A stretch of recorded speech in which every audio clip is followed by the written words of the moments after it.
అయోధ్యలో భవ్యరాముడు జనవరి 22న కొలువుదీరనున్నాడు. ఈ క్రమంలో మన హైదరాబాద్ చుట్టుపక్కల ఉన్న రామ మందిరాల విశిష్టత ఏమిటి? చాలా పురాతన రామ మందిరాలు హైదరాబాద్ చుట్టుపక్కలంతా కూడా ఉన్నాయి. మనకి ముఖ్యంగా తీసుకున్నట్లయితే లంగర్ హౌస్లో స్వయంభుగా వెలిసిన రామచంద్రమూర్తి మనకి సాక్షాత్కరించారు. హరి హరి హరి శ్రీ హరి నీ నామమే మాకు గతి, హరి హరి హరి శ్రీ హరి నీ నామమే సద్గతి, హరి హరి హరి శ్రీ హరి నీ నామమే మాకు గతి, హరి హరి హరి శ్రీ హరి నీ నామమే సద్గతి. గోవింద హరే గోపాల హరే గోవింద హరే. రామచంద్రమూర్తి ఇక్కడ ఎలా సాక్షాత్కరించారు, ఏ టైంలో కొలువు తీరారు అనే పూర్తి వివరాలు తెలుసుకుందాం. నమస్తే जी, ये टेम्पल है ना, ये टेम्पल कब से हुआ है? जय श्री राम, जय श्री मन्नारायण। श्री रामचंद्र जी मठ, संगम, लंगर हाउस, बापू घाट। ये राम जी का मंदिर मठ बहुत प्राचीन है। ये 800 साल पुराना मठ है। ये बाबा रामदास जी महाराज के टाइम से परंपरा से ये चलते हुए आ रहे हैं। ये मठ बाबा रामदास जी गोलकुंडा किला में निजाम अपना मैनेजर उनको बना लिए थे। तो भक्त रामदास जी राम जी का बहुत ही ध्यान पूजा पाठ करते थे और वहाँ के जो हिसाब किताब के काम थे वो भी करते थे। तो उनको बहुत दिन से राम जी का मंदिर बनाने की इच्छा था। तो उस टाइम उनको पास पैसा 3,65,000 रुपया कहीं से आए थे। वो पैसा का भद्राचलम फर्स्ट राम जी का मंदिर बनाए। बाद में जब निजाम का हिसाब किताब का टाइम आया, हिसाब किताब हुए, तो निजाम पूछे ये पैसा कम हो गया। तो बोले महाराज मैं इसका मंदिर बना दिया हूँ भद्राचलम। तो बोले ये पैसा कौन देगा? तो बोले मेरे पास तो पैसा है नहीं, जिसका मैं मंदिर बनाया हूँ वही पैसा देगा। तो बोले ठीक है, जिस दिन पैसा देगा आप उस दिन जाएंगे। तो उनको गोलकोंडा किला में कारागार में उनको डाल दिए। काफ़ी टाइम के बाद उनको जो है सो राजा के सपने में आए, आपके पैसा मिल गया, आप हमारा भगत के छोड़ दीजिए। तो निजाम जब उठ के देखे तो उसके टेबल के ऊपर सोने चांदी हीरे जबरात पूरा जमा थे। निजाम अपना सिपाही को आदेश दिए, बोले जाओ उनको कारागार से मुक्त कर दो। तो आए जब कारागार को ताला खोले, ताला खोलने के बाद में बोले आज बरसों बाद ताला क्यों खोल रहे? बोले आपके आदमी आए पैसा दे के चले गए। तो बोले नहीं मैं ऐसे नहीं जाऊंगा। तो बोले क्यों? बोले जो पैसा देने के लिए आए वो लेके जाएंगे जब जाऊंगा मैं। तो मन में विचार करें, मैं जिनके लिए इतना मेहनत किया हूँ, परिश्रम किया हूँ, तपस्या किया हूँ, मेरे को दर्शन नहीं दे के इसको दर्शन दे के चले गए। इसीलिए वो आके लेके जाएंगे जब मैं जाऊँगा। तो राम जी फिर दुबधाम पर गए। राम जी फिर वहाँ आए, वहाँ आके फिर राम जी ताला खोल के फिर उनको लेके आए यहाँ पे जहाँ पर राम जी अभी विराजमान है। यहाँ पे बहुत भारी पीपल का वृक्ष था, उसके नीचे बैठे। फिर बैठ के पूछे भक्त रामदास जी से आपकी इच्छा क्या है? तो बोले हमारा इच्छा यही है, मैं तो आपको दर्शन कर लिया हूँ, लेकिन आने वाले टाइम में व्यक्ति आपको इसी रूप में यहाँ पर दर्शन करे, आप जिस रूप में आए हैं। तो राम जी उसी रूप में यहाँ पर विराजमान हुए। कहीं पर भी आपको राम जी का मोछ नहीं दिखेगा, यहाँ पर राम जी को आपको मोछ दिखेगा। अच्छा। और उस टाइम से ये कर्जा मुक्त राम जी हैं। जो भी व्यक्ति को कर्जा से परेशानी रहता है, कर्जा हो जाता है, वो यहाँ आके प्रदक्षिण लगाने से कर्जा मुक्त हो जाते हैं। कितनी टाइम पे? 41 डेज यहाँ प्रदक्षिणा 108 बार लगाना। अच्छा, రోజు 41 రోజులు 108 ప్రదక్షిణ। हाँ, वो 108 प्रदक्षिण लगाना, वो कर्जा मुक्त हो जाते हैं। अच्छा। तो ये कर्जा मुक्त राम जी हैं। और इस मठ का इतिहास बहुत भारी भारी है। यहाँ पे 16 पीठाधिपति हो चुके हैं अभी तक। और ये अयोध्या दिगंबर अखाड़ा कितना पीठाधिपति हो रहे हैं? 16। 16। हाँ, 16 पीठाधिपति यहाँ पे हो चुके हैं। और ये अयोध्या दिगंबर अखाड़ा से रिलेटिव मठ है। यहाँ आज भी साधु परंपरागत से चलते ये आ रहा है। ये मठ का वैष्णव संप्रदाय से अयोध्या दिगंबर अखाड़ा से लिंक है और कोई भी साधु परंपरा से जो बनते हैं वो वहीं से भेजते हैं। तो यहाँ पर साधु का राम जी का आशीर्वाद से साधु के अंडर में चलते ही है। और यहाँ पर 3 उत्सव बहुत भारी भारी कार्यक्रम होते हैं जहाँ लाखों आदमी आते हैं। श्री रामनवमी, ब्रह्म उत्सव, वैकुंठ एकादशी, ये उत्तर द्वार खोलते हैं। और मेन मंदिर का प्रोग्राम कार्तिक पूर्णिमा। तो ऐसा बताते हैं जब राम जी जब आए थे तो कार्तिक मास में यहाँ जो है सो बैठे थे, विराजमान हुए थे। अच्छा, कार्तिक मासम में वो तो बैठते थे। हाँ, ऐसा बताते हैं। तो उस टाइम से कार्तिक पूर्णिमा के मेला यहाँ बहुत भारी विशाल आयोजन होते हैं यहाँ। अच्छा। हाँ, 3 दिन के कार्यक्रम रहते, तो वो बहुत भारी उत्सव मेला होते कार्तिक पूर्णिमा का। और 3-4 प्रोग्राम तो बहुत भारी संख्या में होते। और उसी उपलक्ष्य में उस टाइम राम जी 14 साल के वनवास में आए थे अयोध्या। ये बार राम जी 500 वर्ष के बाद में आ रहे हैं। तो अयोध्या आ रहे हैं, ये हमारे हिंदू धर्म के लिए बहुत बड़ा गौरवशाली दिन है। ये 22 जनवरी को उस उपलक्ष्य में यहाँ सुबेरे राम जी का अभिषेक पूजा पाठ होगा। वो जनवरी 22 में उधर ही भी पूजा कर रहे थे। हाँ, इधर भी अभिषेक होगा, राम जी का पूजा पाठ होगा। और उसके बाद में सुंदरकांड का पाठ, रामचरितमानस का और हवन चलेगा। और अयोध्या में जो लाइव प्रोग्राम चलेगा, यहाँ एक LED TV लगा रहे हैं बड़ा, जो अयोध्या लाइव चलेगा प्रोग्राम, वो यहाँ पर बाहर चलेगा। उस दिन करीब 5 से 10 हज़ार आदमी का अन्नदान प्रोग्राम है।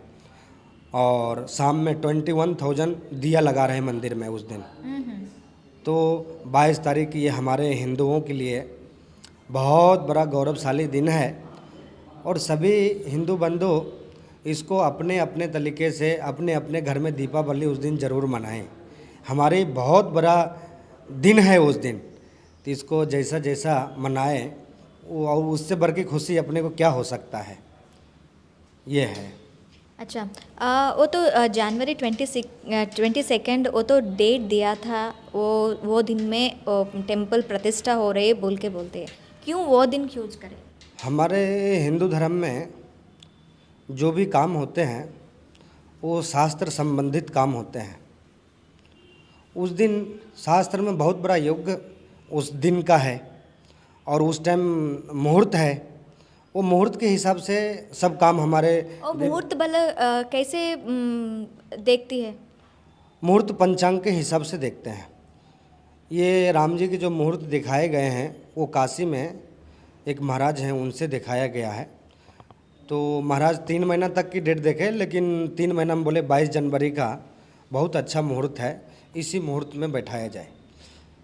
तो इसी प्रकार से अयोध्या में जिस प्रकार से हो रहा है, बहुत भारी उत्सव है अयोध्या में। तो जो अब भारत का प्रधानमंत्री बोलिए, चाहे वो भारत के राजा बोलिए, तो जो उसका निर्णय होता है वो अटल होता है। तो निर्णय के अनुसार से ये हमारे गौरव के दिन है, ये गौरवशाली दिन है। गौरवशाली दिन को जो राम जी जो बैठ रहे हैं वहाँ, तब समझ जाइए अपने आप में वो कितनी भारी दिन होगा। वो दिन के सबके इंतज़ार था, वो दिन का टाइम उस दिन आ गए। उस दिन राम जी विराजमान हो रहे हैं अपने मंदिर में। థ్యాంక్ యూ అండి, thank you very much.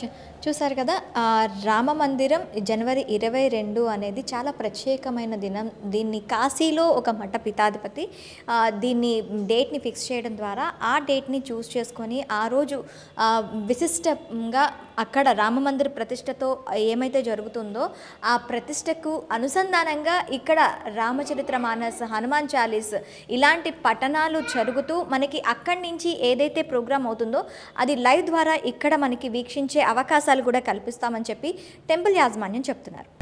Hari Hari Hari Shri Hari నీ నామమే మాకు గతి. హరి హరి హరి శ్రీ హరి నీ నామమే సద్గతి. హరి హరి హరి శ్రీ హరి నీ నామమే మాకు గతి హరి హరి హరి శ్రీహరి నీ నామమే సద్గతి. మూచుకుందు మహానది అంటే మన మూసీ నది ఇక్కడ ప్రవహిస్తున్న సంగతి తెలిసిందే. ఆ నదికి ఉన్న ప్రాముఖ్యత ఏంటి, అది ఎప్పుడు పుట్టింది, ఎలా పుట్టింది అనే విశేషాలు కూడా తెలుసుకుందాం. నమస్తే జీ. ఓ मुचकुंद महानदी वो तो अभी तो ये टेम्पल की परिवाहक में प्रवाहित होता है. वो नदी का हिस्ट्री क्या है, वो कब हुआ है, वो कैसे हो जाए हैदराबाद से जाती है. ये मुचकुंदा नदी ऐसा है, ये भारत की तीसरी नदी ऐसा है जो सूर्य भगवान के विपरीत चलता है. आप कभी भी कोई सा भी नदी के तट पे जाइए तो नदी जो है सो पूरब से लेके पश्चिम की ओर चलता है, लेकिन ये नदी ऐसा है जो पश्चिम से पूरब की ओर चलता है. एक मुचकुंदा नदी और एक गोदावरी और एक सरजुग नदी जो अयोध्या में है. ये तीनों नदी सूरज भगवान के विपरीत चलता है. नंबर 1. नंबर 2, मुचकुंदा नदी का महत्व ये है, आज भी इस नदी में जो अस्थि विसर्जन करते हैं वो 75% पत्थर में कन्वर्ट हो जाते, 25% हड्डी रहते हैं. आज भी यहाँ बहुत बड़े बड़े लोग के अस्थि आते हैं. यहाँ महात्मा गांधी का है, इंदिरा गांधी का है, राजीव गांधी का है, संजय गांधी का है, अटल बिहारी वाजपेयी के भी यहाँ पर अस्थि आए थे. तो ये नदी का बहुत भारी महत्व है. लेकिन आज जो है कभी कभी दुख होता है मन में, इतनी भारी नदी जिसका इतना गौरव हो जो नाला में कन्वर्ट हो गया. अभी नाला ही है पूरा वो, लेकिन फिर भी महत्व देने वाले महत्व देते हैं. एक प्राचीन नीचे शिवालय मंदिर भी हैं, एक सती माता की मंदिर है जहाँ आज भी लोग कार्तिक पूर्णिमा को आस्था में जितनी लोग की श्रद्धा है वहाँ आके पूजा पाठ करते हैं. एक छोटा सा मैं वहाँ गुंडम बनाया हूँ, उसमें आदमी कार्तिक पूर्णिमा को डुबकी लगा के जाते हैं लोग. अच्छा. हाँ, तो ये नदी की इतनी भारी महत्व है. वो नदी कहाँ हुआ है, कैसे हैदराबाद तक आ रही है. विकाराबाद में अनंतगिरी है ना, वो अनंतगिरी से वो नदी का प्रचलन हुआ है. अनंतगिरी से वो नदी चला है. अच्छा. विकाराबाद अनंतगिरी है, वहाँ से वो अनंतगिरी की भी बहुत भारी हिस्टोरी इतिहास है, लेकिन ये नदी वहीं से चले हैं. मुचकुंद बोल के वहाँ एक महाराज थे, महाराज बहुत तपस्या करते थे और वो वास्तविक में अनंतगिरी ऐसा हम लोग कभी कभी जाते हैं तो वहाँ ऐसा दिखता भी है, यहाँ कोई तपस्वीर हुआ था, वहाँ से ये नदी का प्रचलित हुआ है. अच्छा. अनंतगिरी से. Thank you.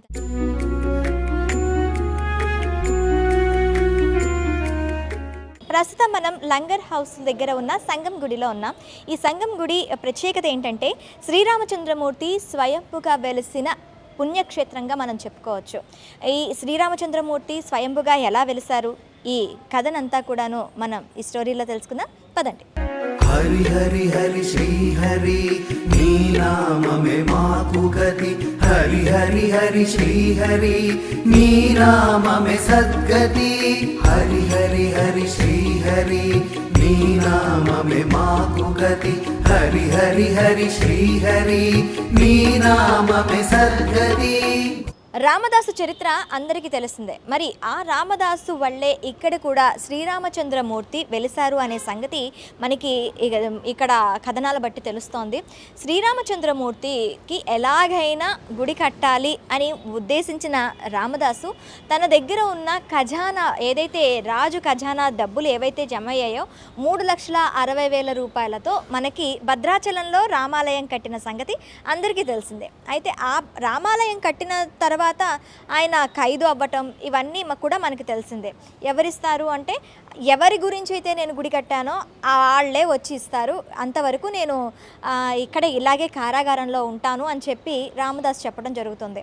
అయితే అప్పుడు నిజాం రాజుకి కలలో కనిపించి రామచంద్రుడు లక్ష్మణ సమేత సీతాదేవి వచ్చి మేము ఇగో నీకు శిస్తు కడుతున్నాము, ఆ రామదాసుని జైలు నుంచి విడిపించు అని చెప్పి ఆ నిజాం రాజుకి చెప్పడం జరుగుతుంది. నిజాం రాజు కలలో నుంచి తేరుకొని అక్కడ చూసేసరికి బంగారం నాణాలు ఇవన్నీ కూడాను మనకి సాక్షాత్కరించిన ఇది అంతా కూడా హిస్టరీ అంతా కూడా మనకు తెలుసు. ఆ తర్వాత ఏం జరిగింది అంటే రామదాసుకి ఖైదు నుంచి విడిపించమని నిజాం రాజు ఆజ్ఞ వేయగానే, లేదు, నాకు ఎవరైతే మీకు కలలో కనిపించి చెప్పారో, మీకు ఎవరైతే శిస్తు కట్టారో వాళ్ళు వచ్చి నన్ను విడిపించి తీసుకెళ్తే కానీ వెళ్ళను అని చెప్పి మొరాయించు కూర్చున్నాడు. అప్పుడు శ్రీరామచంద్రమూర్తి ఆ రామదాసుకి దగ్గరికి వచ్చి, రామదాస, నీ భక్తికి మెచ్చాను అని చెప్పి సాక్షాత్కరించి నీకేం కోరిక కావాలి అని కోరుకున్నారంట.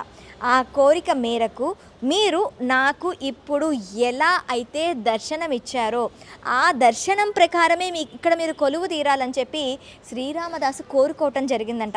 ఆ కోరుకున్న తర్వాత అందుకనే ఇక్కడ మనకి ఆలయంలో రాముడు లక్ష్మణుడు కూడాను మీసాలతో ఉంటారు. ఇక్కడ మీసాలతోని ఆ రామదాసు కోరుకునే విధంగా వెలియటంతో ఇక్కడ వెలియడం జరిగింది. ఆ తర్వాత ఇంకా అలా అంటే ఇక్కడ మెయిన్గా ఏంటి అంటే ఎందుకు పూజలు చేస్తారు అంటే, ఎవరికైనా అప్పులు ఉంటే, రుణం ఉంటే రుణ విమోచన శ్రీరామచంద్రమూర్తిగా ఇక్కడ కొలువు తీరారు. ఇది కూడాను రామదాసు కోరిక మేరకే. ఎవరైతే అప్పుల బాధలు ఉంటాయో ఆ అప్పుల బాధలు తీర్చే విధంగా, రుణ విమోచన కలిగించే విధంగా ఇక్కడ రామచంద్రమూర్తి వెలేయటం జరిగింది. మనకి ఇక్కడ ఎవరికైనా అప్పులు ఉన్నవాళ్ళు ఒక 41 రోజులు 108 ప్రదక్షిణలు చేశారు అంటే వాళ్ళకి మొత్తం అందే కూడా రుణం తీరుతుంది అని కూడాను ఇక్కడ నానుడి. ఇకపోతే ఇక్కడ కార్తీక మాసంలో కార్తీక పౌర్ణమికి ప్రత్యేక పూజలు చేస్తూ ఉంటారు. కార్తీక మాసమే ఎందుకు అంటే ఇక్కడ స్వామివారు స్వయంభుగా వెలిసింది కార్తీక మాసం రోజునే అని చెప్పి అంటున్నారనమాట. కార్తీక మాసంలో ఎక్కువగా పూజలు నిర్వహిస్తూ ఉంటారు. అలాగే కార్తీక పౌర్ణమి రోజు విశిష్ట పూజలు అనేవి ఇక్కడ జరుగుతూ ఉంటాయి. ఇకపోతే మనకి జనవరి 22 అక్కడ అయోధ్యలో ఏవైతే జరుగుతున్నాయో పూజలు కూడాను, ఆ పూజలన్నీ ఇక్కడ లైవ్ టెలికాస్ట్ ఇక్కడ జరుగుతూ ఉంటాయి. దానికి అనుసంధానంగా ఇక్కడ రామచరితమానస్, తులసీదాస్ చరిత్ర, అలాగే హనుమాన్ చాలీసా ఇలాంటివన్నీ కూడా స్తోత్రాలు జరుగుతాయని చెప్తున్నారు. సో ఇంకెందుకు ఆలస్యం, ఎవరైనా అక్కడ అయోధ్యకు వెళ్ళి రాముని దర్శించుకోలే వాళ్ళు ఎవరైనా ఉంటే ఇక్కడ ఆ రామచంద్రమూర్తిని దర్శించుకోవడానికి వచ్చి తరిస్తారని కోరుకుంటున్నాం. మరొక ఇంట్రెస్టింగ్ అంశంతో మేము ముందుకు వస్తాం. Stay with us.